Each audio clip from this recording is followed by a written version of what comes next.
It seems that every day we're reminded that we live in an era of great power rivalry, that the rules-based order is fading, that the strong can do what they can and the weak must suffer what they must.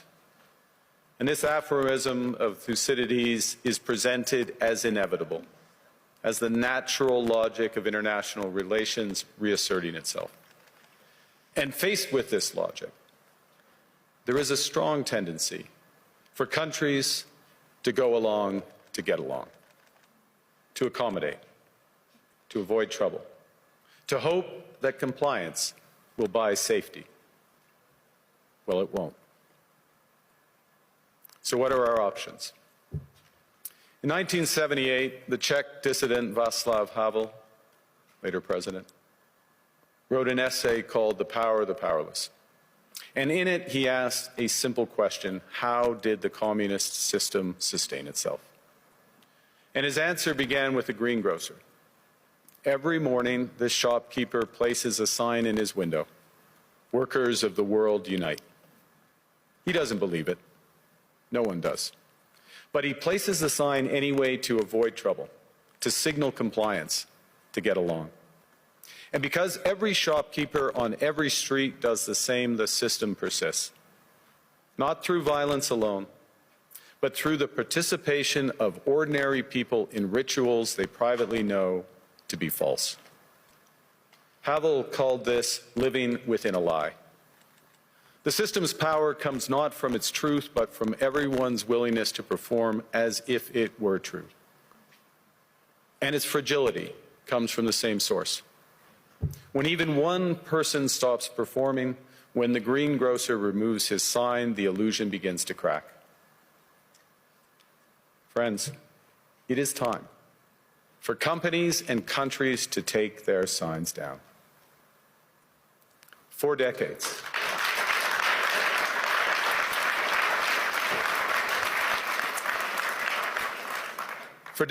countries like Canada prospered under what we called the rules-based international order. We joined its institutions, we praised its principles, we benefited from its predictability. And because of that, we could pursue values-based foreign policies under its protection. We knew the story of the international rules-based order was partially false, that the strongest would exempt themselves when convenient, that trade rules were enforced asymmetrically. And we knew that international law applied with varying rigor depending on the identity of the accused or the victim.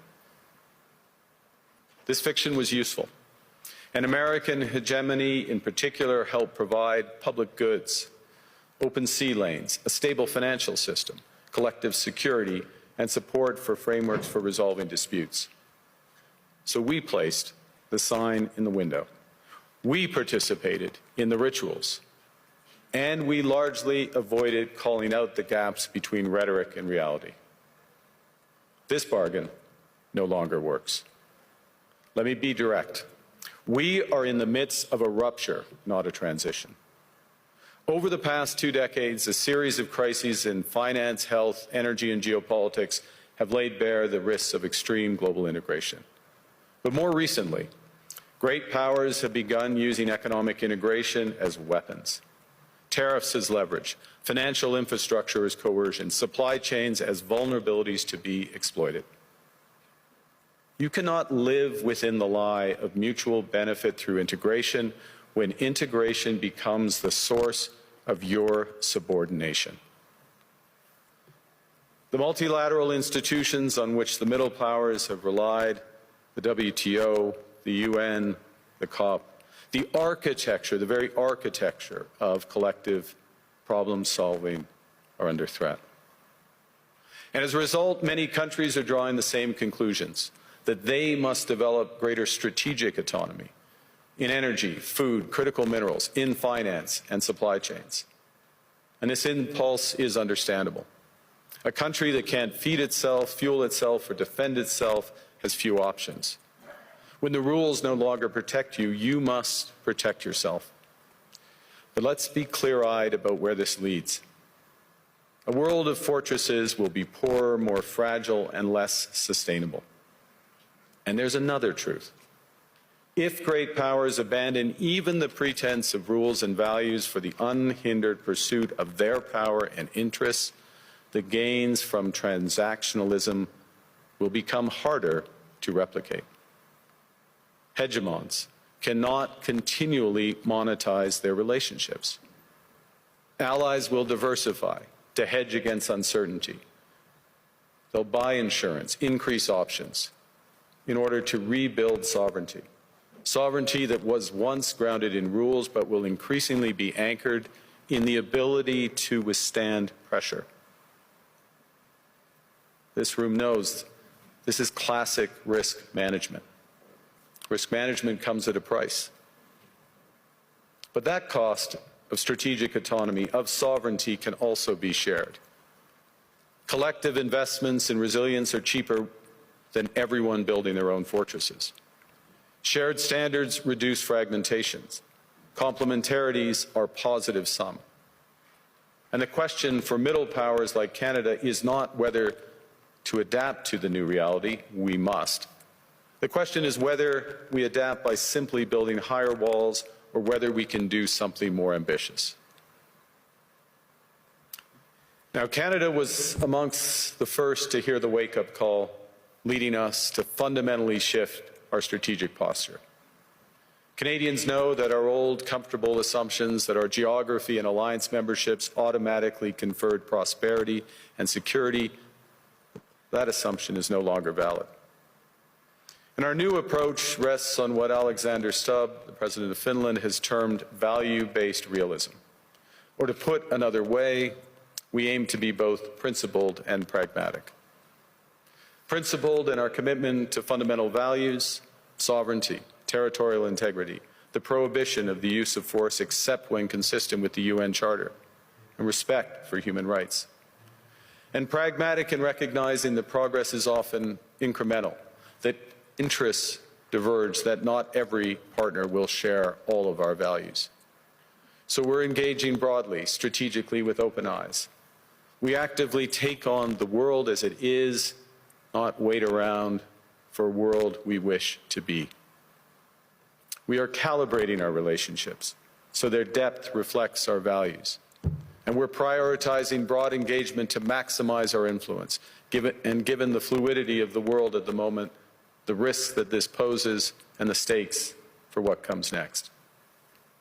And we are no longer just relying on the strength of our values, but also the value of our strength. We are building that strength at home. Since my government took office, we have cut taxes on incomes, on capital gains and business investment. We have removed all federal barriers to interprovincial trade. We are fast-tracking $1 trillion of investments in energy, AI, critical minerals, new trade corridors, and beyond. We're doubling our defense spending by the end of this decade, and we're doing so in ways that build our domestic industries. And we are rapidly diversifying abroad. We've agreed a comprehensive strategic partnership with the EU, including joining SAFE, the European Defence Procurement Arrangements. We have signed 12 other trade and security deals on 4 continents in 6 months. In the past few days, we've concluded new strategic partnerships with China and Qatar. We're negotiating free trade pacts with India, ASEAN, Thailand, Philippines, and Mercosur. We're doing something else. To help solve global problems, we're pursuing variable geometry. In other words, different coalitions for different issues based on common values and interests. So on Ukraine, we're a core member of the Coalition of the Willing and one of the largest per capita contributors to its defense and security. On Arctic sovereignty, we stand firmly with Greenland and Denmark and fully support their unique right to determine Greenland's future.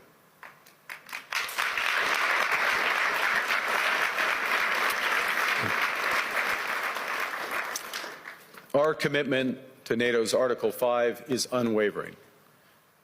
So we're working with our NATO allies, including the Nordic-Baltic 8, to further secure the alliance's northern and western flanks, including through Canada's unprecedented investments in over-the-horizon radar, in submarines, in aircraft, and boots on the ground, boots on the ice. Canada strongly opposes tariffs over Greenland and calls for focused talks to achieve our shared objectives of security and prosperity in the Arctic. On plurilateral trade, we're championing efforts to build a bridge between the Trans-Pacific Partnership and the European Union, which would create a new trading bloc of 1.5 billion people. On critical minerals, we're forming buyers' clubs anchored in the G7 so that the world can diversify away from concentrated supply.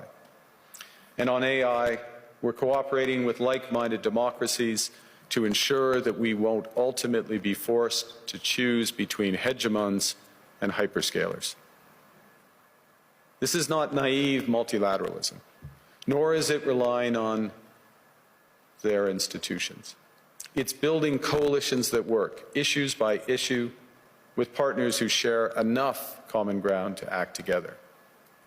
In some cases, this will be the vast majority of nations. What it's doing is creating a dense web of connections across trade, investment, culture, on which we can draw for future challenges and opportunities. I argue that middle powers must act together because if we're not at the table, we're on the menu. But I'd also say that great powers can afford for now to go it alone. They have the market size, the military capacity, and the leverage to dictate terms. Middle powers do not. But when we only negotiate bilaterally with a hegemon, we negotiate from weakness. We accept what's offered.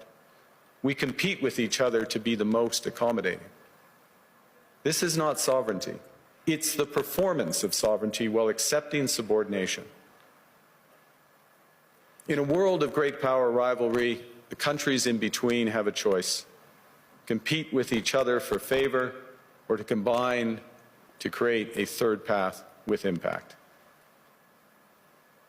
We shouldn't allow the rise of hard power to blind us to the fact that the power of legitimacy, integrity, and rules will remain strong if we choose to wield them together. Which brings me back to Havel. What does it mean for middle powers to live the truth?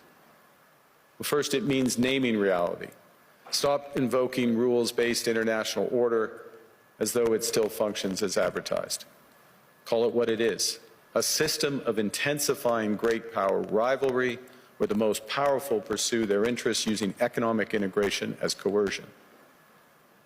It means acting consistently, applying the same standards to allies and rivals.